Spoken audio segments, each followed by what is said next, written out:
Assalamualaikum warahmatullahi wabarakatuh.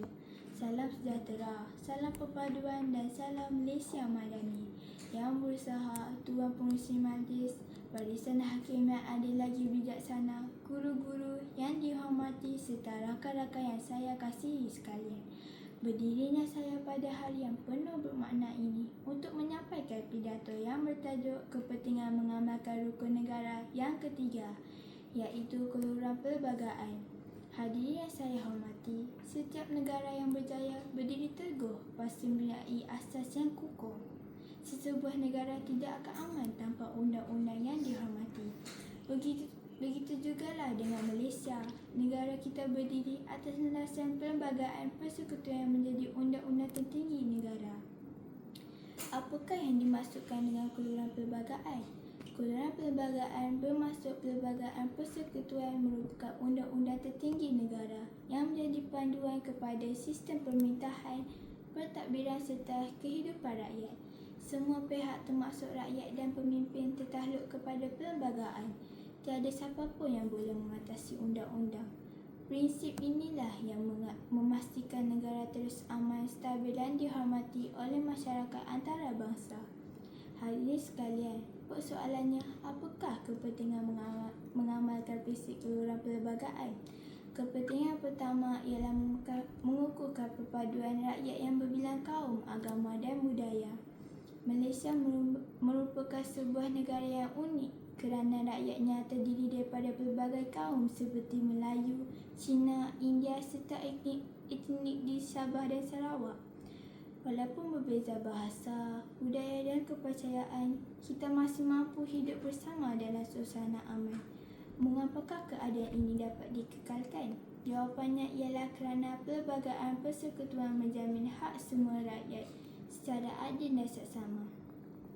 Perlembagaan memberikan kebebasan kepada rakyat untuk mengamalkan agama masing-masing, mengekalkan adat resam serta menikmati hak sebagai warga negara tanpa diskriminasi.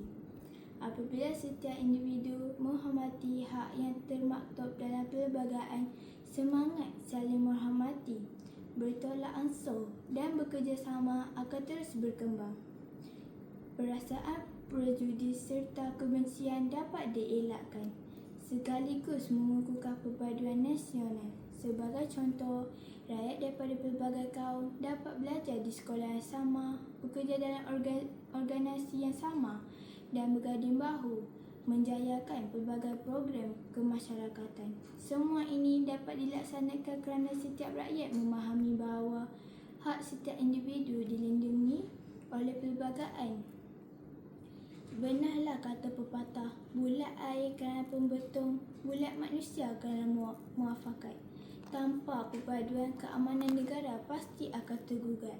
Hadirin yang dihormati, jelaslah bahawa penghayatan terhadap prinsip keluhuran perlembagaan bukan sekadar memenuhi tuntutan rukun negara, malah menjadi asas kepada pembentukan masyarakat yang bersatu padu dan saling menghormati.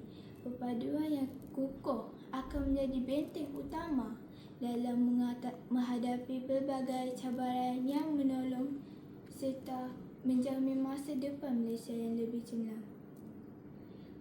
Hadirin yang saya hormati, kepentingan kedua mengamalkan prinsip keluhuran perlembagaan ialah menjamin keamanan dan ketenteraman negara. Perlembagaan Persekutuan menjadi asas kepada sistem perundangan negara yang mengamal tingkah laku rakyat agar sentiasa mematuhi undang-undang.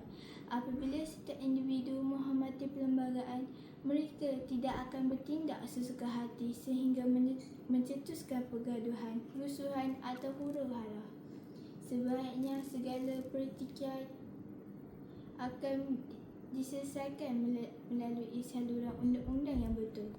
Keamanan yang dikecakapi pada hari ini bukanlah sesuatu yang datang bergolek, tetapi hasil daripada usaha semua pihak menghormati undang-undang dan menghayati prinsip-prinsip rukun negara. Dalam suasana yang aman, rakyat dapat menjalankan aktiviti harian dengan selesa, anak-anak dapat belajar tanpa gangguan, manakala para penjaga dan pelabur boleh lebih yakin untuk mengimbangkan ekonomi negara.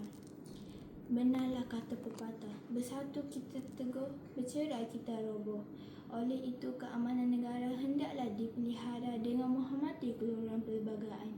Hadirin yang dihormati, setiap generasi pewaris negara, kita hendaklah sentiasa menghormati perlembagaan dengan mematuhi undang-undang, mengamalkan sikap bertanggungjawab serta menggalakkan perbuatan yang boleh menggugat kehormatan negara.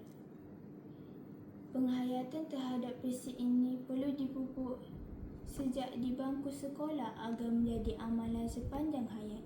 Sebelum saya mengakhiri pidato ini, marilah kita bersama-sama menghayati dan mengamalkan prinsip keluhuran perlembagaan demi memastikan Malaysia terus aman, bersatu padu dan maju. Ingatlah, perlembagaan dihormati, perpaduan diperkukuh. Perpaduan diperkukuh, negara tidak gebilang. Sekian wabillahi taufiq wa hidayah. Wassalamualaikum warahmatullahi wabarakatuh. Terima kasih.